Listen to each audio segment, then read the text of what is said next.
Luiz Roberto Barroso, anunciou na quinta-feira que está deixando o Supremo Tribunal Federal. Ele disse que quer viver com mais literatura e poesia e criticou a intolerância no Brasil. Gostaria de me despedir com uma breve reflexão sobre a vida, sobre o Brasil e sobre o Supremo Tribunal Federal.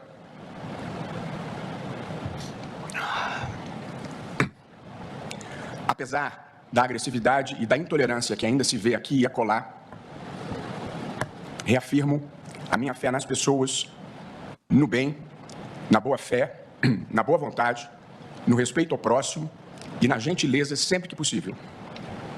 Fora desta bancada,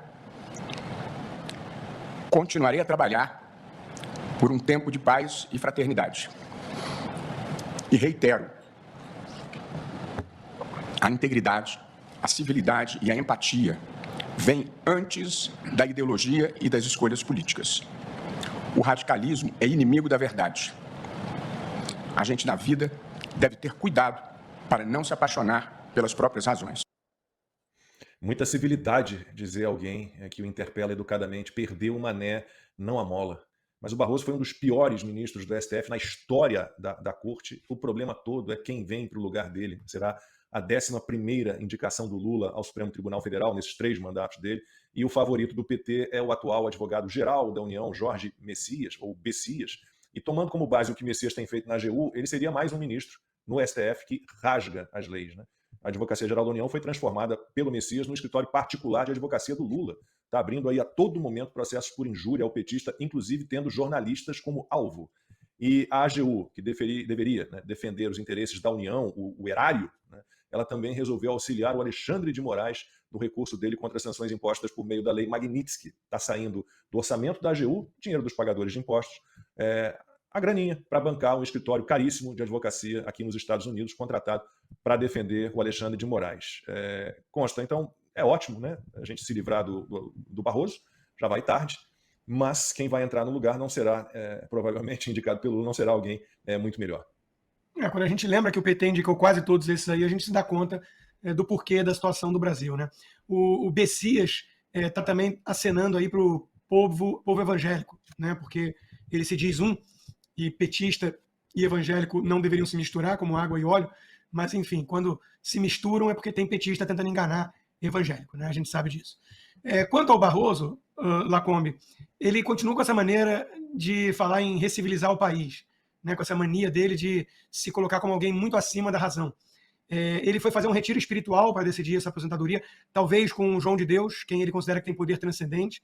Ele já foi advogado e viu em Cesare Battisti um assassino, alguém inocente, então bom julgador de caráter ele não é.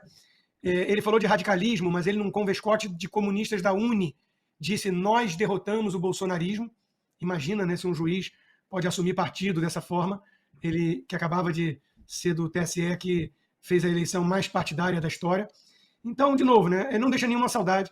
O legado do Barroso à frente do STF é o legado do ativismo, é o legado de empurrar a história rumo ao objetivo desses próprios ministros.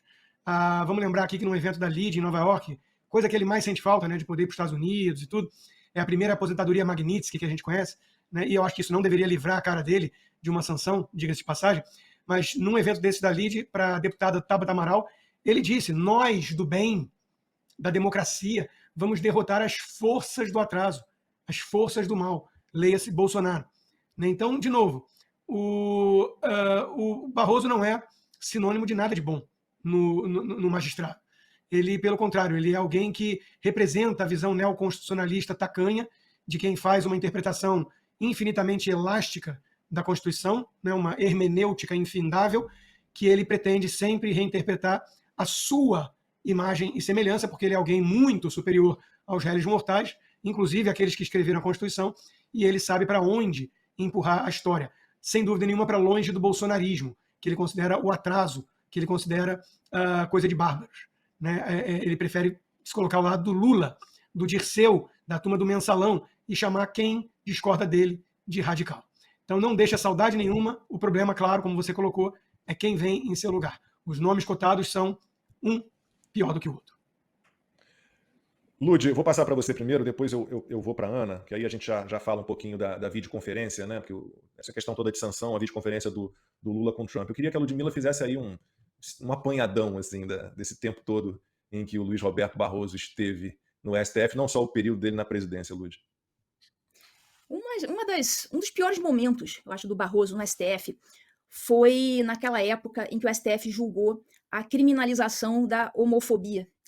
É uma coisa impressionante, você criar um crime via decisão judicial. A própria lei diz, né, não há crime sem lei anterior que o defina. Então, para você ter um crime, você precisa de uma lei, né? A lei é clara nesse sentido, e a Constituição é clara. Mas o Barroso, né, como todo iluminista, né, civilizador, como diria o meu amigo Flávio Gordon, o Voltaire de Vassouras, ele achou por bem criar um tipo penal por decisão judicial, porque ele achou que o legislador deu bobeira, né, em não criminalizar a homofobia. Eles foram lá e deram uma canetada, vai ser crime sim, à força. Então, assim, foi uma atuação no STF lamentável, com decisões, né, progressistas, woke, eu não gosto muito dessa palavra não, né, progressista, mas decisões woke, né, dessa pauta absurda. Então, assim, não vai deixar saudade. Agora, o que eu queria comentar sobre a aposentadoria do Barroso, a primeira coisa, quando ele anunciou a aposentadoria dele, percebam que ele chorou, ele estava ali com a voz embargada, não foi a primeira vez nos últimos dias que ele chorou, outro dia também o Gilmar Mendes chorou, então eles estão chorando muito, tem alguma coisa ali neles que está causando esse excesso emocional neles todos, especialmente nesses dois. E o Barroso, uma coisa que me chamou a atenção e me assim, acendeu uma luz vermelha foi o seguinte, essa aposentadoria do Barroso, ela foi anunciada logo depois da reunião que o Lula teve por videoconferência com o Trump. Assim, a gente não sabe exatamente o que foi dito na reunião, a gente não tem como saber exatamente tudo que foi falado, né? Certamente eles não vão liberar todas as informações, só que isso me chamou muita atenção, essa coincidência. Por quê? Primeira coisa, o Barroso ele é ministro do STF. Ministro do STF, como nós sabemos, tem muito poder, mas é muito poder. E quem é que entrega uma quantidade de poder assim, dessa magnitude assim, do nada? Ele ainda podia ficar no STF por mais 8 anos. O Barroso tem 67 anos, salvo engano, 67. Então, aos 75 só que ele teria que sair, na aposentadoria compulsória por idade. E ele entregou assim, agora vou me aposentar porque eu quero estudar, eu quero desenvolver a minha espiritualidade. Assim, convenhamos, essa desculpa, bom, pelo menos a mim, não convenceu, certo? Não convenceu. Quer, né, desenvolver a espiritualidade, aí vai lá fazer o retiro espiritual com os indianos. Aí eu fui pesquisar até aquele grupo indiano, né, do retiro espiritual dele, tem um monte de BO nas costas. Aí eu fico lembrando, acho que eu não vou pedir conselho espiritual pro Barroso nunca, né? Primeiro João de Deus, aí esse grupo indiano aí cheio de BO. Esse cara Brahma não, acho que não manja Kumaris, muito. que se chama. Como é que Brahma é o nome? Kumaris é o nome. Brahma Brahma Kumaris. Kumaris. Tem muito BO, coisas feias, viu? Tem Até muito BO. pedofilia no meio, né? Muita coisa. Não, eu fui investigar. Barroso definitivamente não é uma pessoa para pedir conselho espiritual. E eu achei tudo isso muito estranho. Falei, bom, tem um monte de coisa. Ele me Mares entregar. não é uma turma que fica tomando cerveja na praia, não, Lacombe? Tem os Skol Brumares, tem a Skin Cariol Kumaris, ele foi pro Brahma Kumaris. Entendeu? Então, ele está entregando 8 anos de poder, assim, né, na maior. Aí a gente pensa, né, na política, para você entregar poder assim, é porque você está buscando alguma coisa em troca. Eu não acredito que essa atitude do Barroso tenha sido uma atitude desinteressada, simplesmente porque ele quer curtir a vida, quer se espiritualizar mais. Bom, ele pode até usar isso como justificativa, mas a mim não convence. Então, eu suponho que o Barroso, com esta atitude de entregar tamanho poder, ele esteja buscando receber algo em troca. E o que seria esse algo em troca? Bom, na política, ele ou está buscando mais poder, mais influência, o que não parece ser o caso, porque ele está fazendo exatamente o contrário, ele está entregando o poder dele. Então essa não me parece ser a hipótese. Ou ele está fazendo isso por um motivo de autopreservação, que é a segunda hipótese. Nessa de autopreservação, a gente sabe que ele, como presidente, né, agora não mais, mas até há pouco ele era presidente do STF, foi o presidente do STF aí durante essas últimas loucuras aí do Alexandre de Moraes, nada fez contra o Alexandre de Moraes, lutou contra o bolsonarismo, perdeu o Mané, essas coisas todas. Então, a gente não sabe, tá? Eu estou fazendo conjecturas aqui, tá? A gente não sabe se o Barroso pode ter feito algum tipo de acordo, né, com os Estados Unidos. A gente sabe que o Barroso ele perdeu muito, embora ele não tenha sofrido a Magnitsky, ele perdeu o visto e a vida dele acadêmica, tudo para ele acadêmico é aqui nos Estados Unidos. Não é no Brasil, é nos Estados Unidos. Então acabou palestrinha em Yale, encontrinho em Harvard, isso aí acabou para ele, e isso é a vida dele. Ele perdeu muito com isso. Os filhos que têm essa vivência nos Estados Unidos, ele perdeu muito. A gente não sabe se teve algum tipo de acordo e se até o próprio Lula esteve por trás de algum tipo de acordo. Isso tudo são conjecturas, tá, pessoal? Eu só tô falando isso porque me chamou a atenção ele ter anunciado essa aposentadoria, né, essa entrega voluntária de poder, logo depois da reunião do Lula com o Trump. E o Lula, com a aposentadoria do Barroso, o Lula vai poder indicar mais um. Então eu vou ficar de olho em qual vai ser essa indicação. Se for um Bessias da vida, eu já vou achar que não foi isso que aconteceu. Porque o Bessias, ele é extremamente ideológico. Então, se houve algum tipo de acordo, seria no sentido de colocar no lugar do Barroso uma pessoa não tão ideológica, uma pessoa mais neutra, enfim, um nome não tão envolvido com grandes polêmicas.